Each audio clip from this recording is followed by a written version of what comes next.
میرے اللہ نے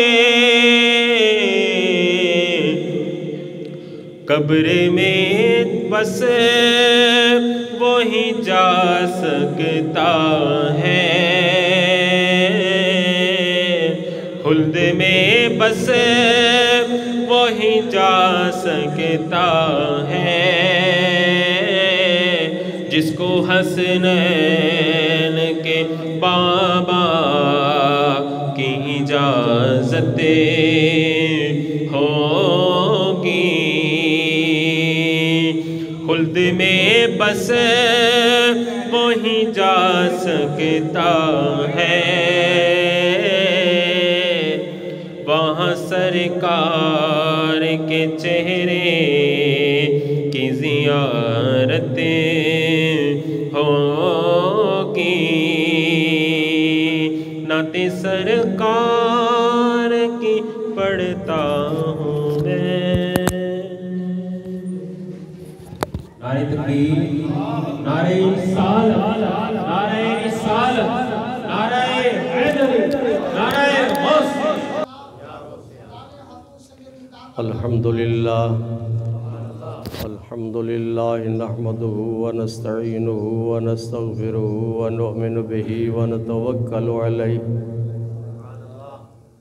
ونعوذ باللہ من شرور انفسنا ومن سیئات اعمالنا، من يهده الله فلا مضل له ومن يضلله فلا هادي له، ونشهد أن لا إله إلا الله وحده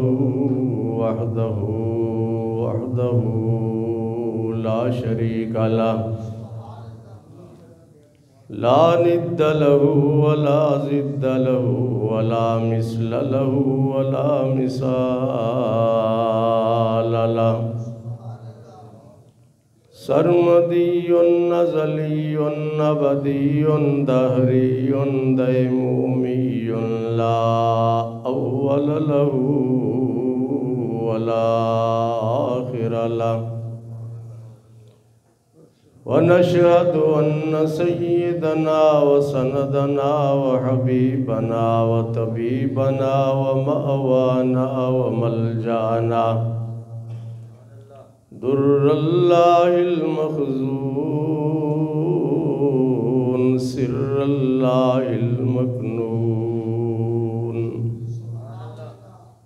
نور الأفئدة والعيون سرور القلب المحزون عالم ما كان وما يكون سيدنا ومولانا محمدا عبده ورسوله، أما بعد فأعوذ بالله من الشيطان الرجيم، بسم الله الرحمن الرحيم،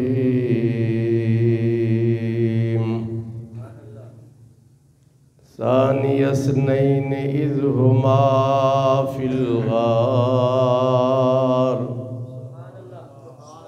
إذ يقول لصاحبه لا تحزن إن الله معنا، صدق الله مولانا العظيم وبلغنا رسوله النبي الأمين الكريم۔ انتہائی محبت کے ساتھ بلند آواز سے درود پاک۔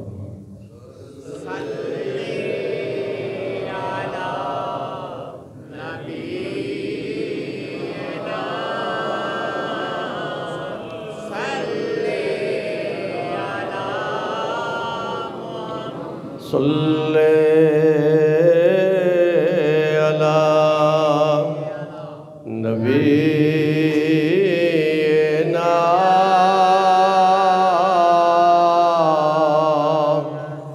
صلی علی محمد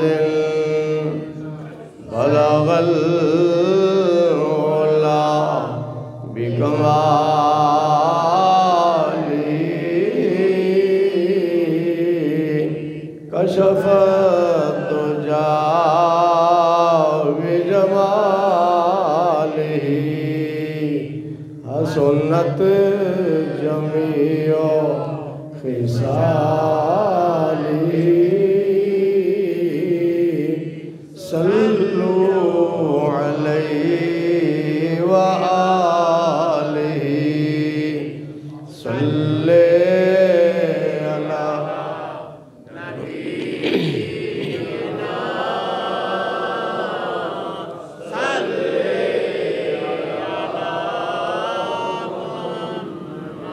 خسف القمر بجماله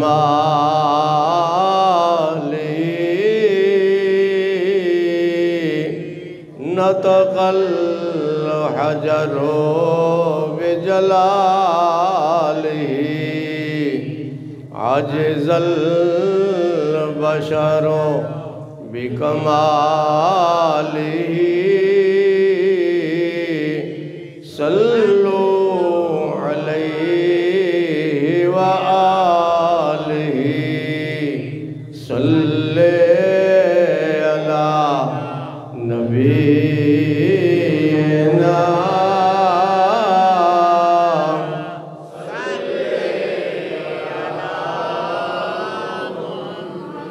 وکمال حسن حضور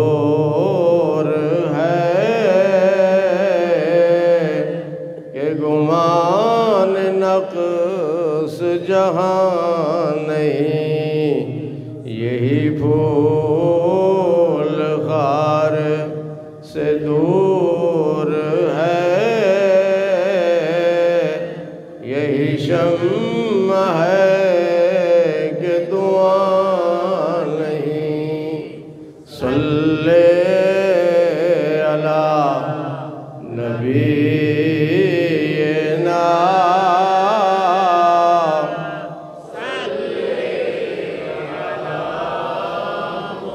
کرمد اہل تو الرضا بڑے اس بلا میں میری بلا میں گدا ہوں اپنے کریم کا میرا دین بار انا نہیں صلی علی نبینا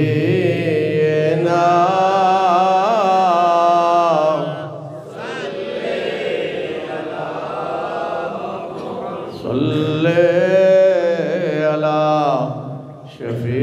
شفیعنا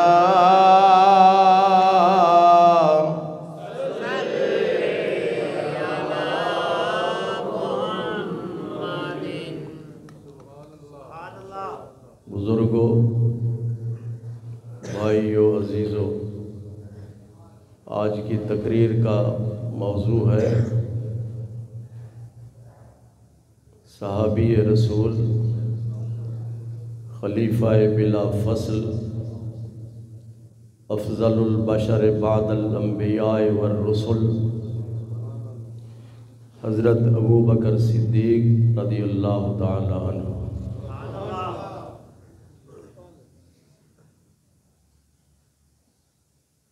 آپ کا تعلق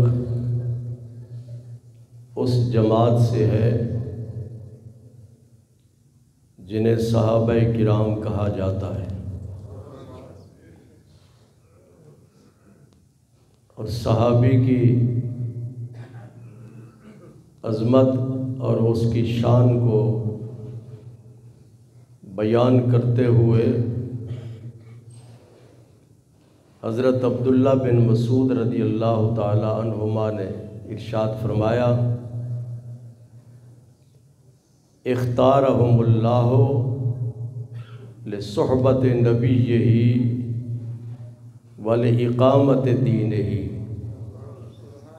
صحابہ کی جماعت وہ جماعت ہے جنہیں اللہ تبارک و تعالی نے منتخب فرمایا۔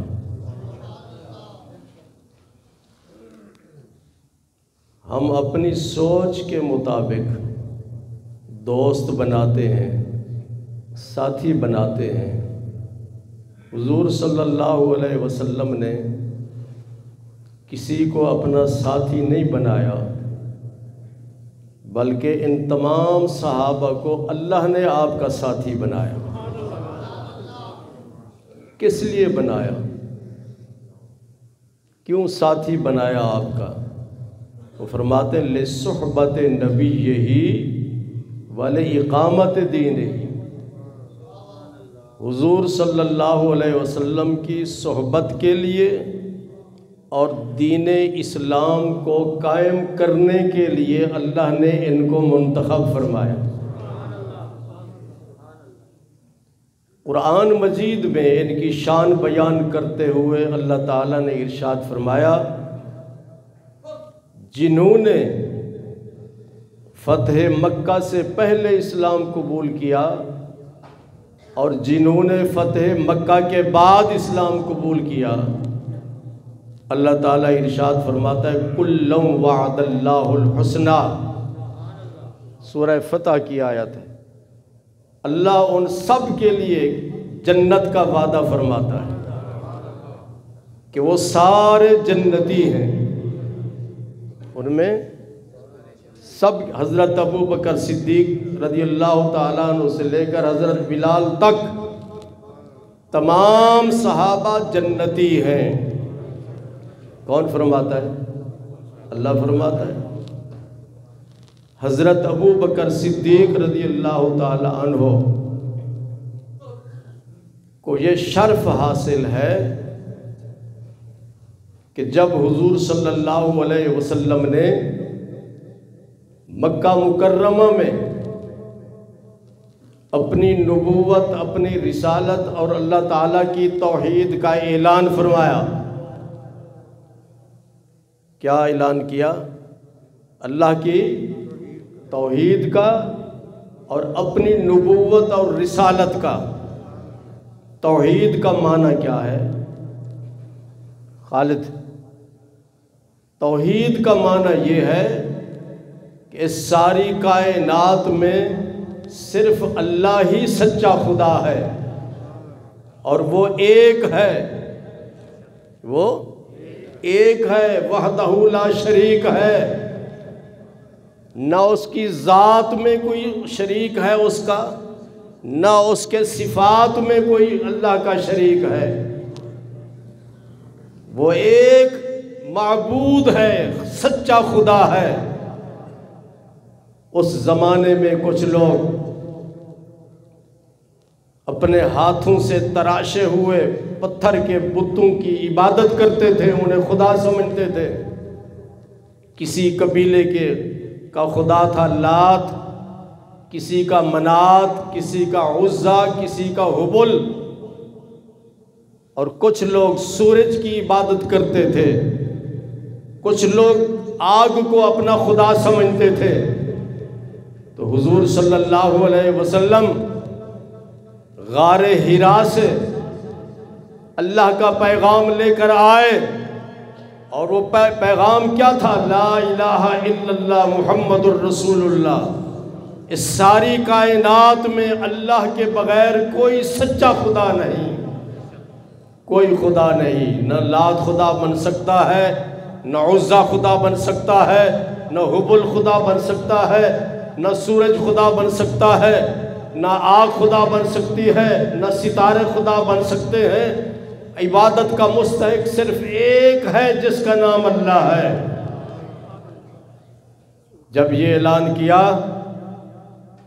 تو مکے کے مشرک، مکے کے کافر جو بتوں کی پرستش کرتے تھے، انہیں خدا سمجھتے تھے، ان میں کھلبلی مچ گئی، شور بپا ہو گیا کہ یہ انوکھا سا اعلان لے کر آئے ہیں، پیغام لے کر آئے ہیں،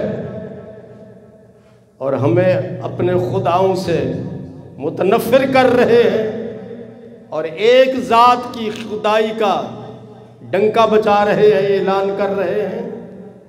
انہوں نے مخالفت کی، ایڑی چوڑی کا زور لگایا، ایڑی چوٹی سے زور لگاتے ہوئے کہتے ہیں کذبتا کذبتا کذبتا، آپ غلط کہتے ہیں۔ 40 سال تک وہ لوگ حضور صلی اللہ علیہ وسلم کو کہتے تھے انت صادق الامین، آپ سچے ہیں، آپ اور دیانت دار ہیں، امانت دار ہیں، امانت میں خیانت نہیں کرتے، کبھی بھی آپ نے جھوٹ نہیں بولا۔ 40 سال کے بعد جب آپ نے یہ اعلان کیا لا الہ الا اللہ محمد الرسول اللہ، تو انہیں یہ پیغام ناگوار گزرا۔ ہر طرف سے آواز آتی ہے کذبتا کذبتا کذبتا، معاذ اللہ آپ جھوٹ بولتے ہیں، آپ جھوٹ بولتے ہیں، آپ جھوٹ بولتے ہیں۔ جی، جن کی سچائی کی 40 سال تک گواہی دے رہے تھے، جب یہ اعلان سنا تو آپ کو جھوٹا کہنے لگے، معاذ اللہ۔ صرف ایک آواز تھی مکہ میں، صرف ایک آواز تھی جس نے کہا صدقتا، آپ سچ کہہ رہے ہیں، اور وہ آواز حضرت ابوبکر صدیق رضی اللہ تعالیٰ عنہ کی۔ بچوں میں سب سے پہلے جس نے اسلام قبول کیا وہ حضرت علی ہیں۔ خواتین میں جس نے سب سے پہلے خاتون نے اسلام قبول کیا وہ حضرت خدیجۃ الکبریٰ ہیں، اور مردوں میں سب سے پہلے جس نے اسلام قبول کیا وہ حضرت ابوبکر صدیق رضی اللہ تعالیٰ عنہ۔ یہ ان کی پہلی خصوصیت ہے کہ تمام صحابہ میں جنہوں نے سب سے پہلے اسلام قبول کیا وہ حضرت ابوبکر صدیق رضی اللہ تعالیٰ عنہ۔ آپ کا معمول تھا، آپ کا ایک طریقہ کار تھا، وہ یہ تھا کہ مکہ مکرمہ میں جو بھی غلام، کسی کا نوکر اسلام قبول کرتا تھا تو اس کا آقا اور اس کا سردار اس کو مارتا تھا، پیٹتا تھا، اس کو اذیت اور تکلیف دیتا تھا کہ تو نے اسلام کیوں قبول کیا؟ جی، حضرت ابوبکر صدیق رضی اللہ تعالیٰ عنہ کو جب پتہ چلتا کہ وہ شخص اسلام قبول کرنے کی پاداش میں اذیت اور تکلیف اٹھا رہا ہے، آپ اس کے مالک کے پاس جاتے اور جا کے ارشاد فرماتے کہ میں اس نوکر کو، اس غلام کو خرید کرنا چاہتا ہوں، بتاؤ کیا قیمت لو گے؟ تو وہ لوگ چونکہ متعصب تھے، اسلام کے دشمن تھے، مارکیٹ ریٹ سے زیادہ اس نوکر کی قیمت اس سے وصول کرتے تھے۔ حضرت ابوبکر صدیق رضی اللہ تعالیٰ عنہ ایسے نوکروں اور ایسے غلاموں کو خرید کر کے حضور صلی اللہ علیہ وسلم کی بارگاہ میں پیش کرتے تھے، عرض کرتے تھے یا رسول اللہ صلی اللہ علیہ وسلم، اس نے کلمہ پڑھا، اس کی پاداش میں اس کے مالک نے اس کو اذیت اور تکلیف دی، میں برداشت نہیں کر سکا، میں نے اس کو خرید کر لیا، آپ گواہ ہو جائیں کہ میں نے اس کو آزاد کر دیا۔ ایک نہیں کئی غلام حضرت ابوبکر صدیق رضی اللہ تعالی عنہ نے ہزاروں درہم خرچ کر کے ان غلاموں کو خرید کیا اور انہیں آزاد کیا۔ قرآن پاک کی اس بارے میں آیت نازل ہوئی۔ حضرت ابوبکر صدیق رضی اللہ تعالیٰ عنہ کے والد نے، ان کا کیا نام تھا؟ حاجی جی بولو، شیر، کیا نام تھا ان کا؟ ابو قحافہ، کافہ نہیں، ابو قحافہ ان کے والد تھے۔ انہوں نے حضرت ابو بکر صدیق سے کہا کہ آپ کمزور غلاموں اور کمزور نوکروں کو خرید کر کے آزاد کرتے ہیں، ان پر احسان کرتے ہیں آپ کو چاہیے کہ آپ طاقتور اور مضبوط قسم کے غلاموں کو خرید کر کے آزاد کیا کرو، تاکہ اگر آپ پر کوئی افتاد پڑے، کوئی آپ کی مخالفت کرے، کوئی آپ کو تکلیف دینا چاہے، تو وہ جو غلام طاقتور ہوگا وہ آپ کی مدد کرے گا۔ ہر شخص یہی چاہتا ہے نا کہ میرا ساتھی ایسا ہونا چاہیے جو ڈنڈی پٹی والا ہو، کہ نہیں؟ یہی بندے تلاش کرتے ہیں نا ایسے آدمی کو۔ تو ایسا مضبوط غلام خرید کرو، کمزور غلاموں کو کیوں خرید کرتے ہیں آپ؟ حضرت ابو بکر صدیق رضی اللہ تعالیٰ عنہ نے جو جواب دیا ہم سب کے لیے مشعل راہ ہے۔ آپ نے ارشاد فرمایا میں یہ نیک کام اپنے مفاد کے لیے نہیں کرتا کہ مجھے فائدہ پہنچے، میں یہ نیک کام صرف اس لیے کرتا ہوں کہ میرا رب مجھ پر راضی ہو جائے۔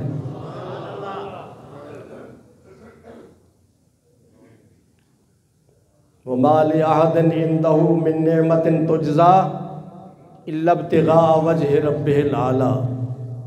قرآن مجید کی ایک سورت ہے واللیل، کون سی؟ آخری پارے میں یہ سورت ہے، اس سورت میں یہ آیتیں ہیں، آخری آیتیں۔ یہ آخری آیتیں اللہ تعالیٰ نے حضرت ابو بکر صدیق رضی اللہ تعالیٰ عنہ کی شان میں نازل فرمائی۔ جب ان کے والد نے یہ بات کی تو اللہ تعالیٰ نے یہ آیتیں نازل فرمائی، ارشاد فرمایا ابو بکر صدیق یہ نیک کام اس لیے کرتا ہے تاکہ رب راضی ہو جائے۔ آگے اللہ ارشاد فرماتا ہے وہ مجھے راضی کرتا ہے، قیامت کے دن میں ابو بکر صدیق کو راضی کروں گا۔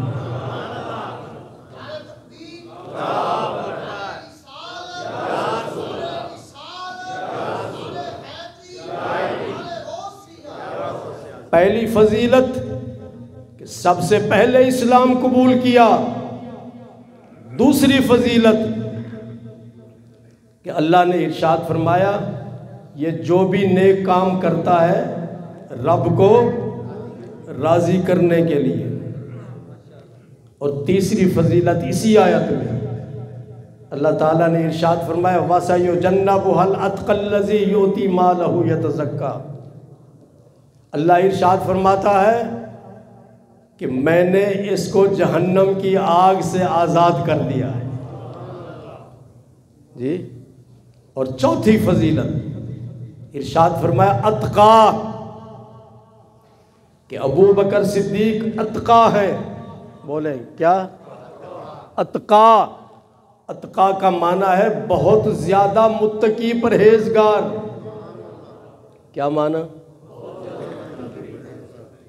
یہ چوتھی شان کہ یہ اتقا ہے، یعنی بہت زیادہ متقی پرہیزگار۔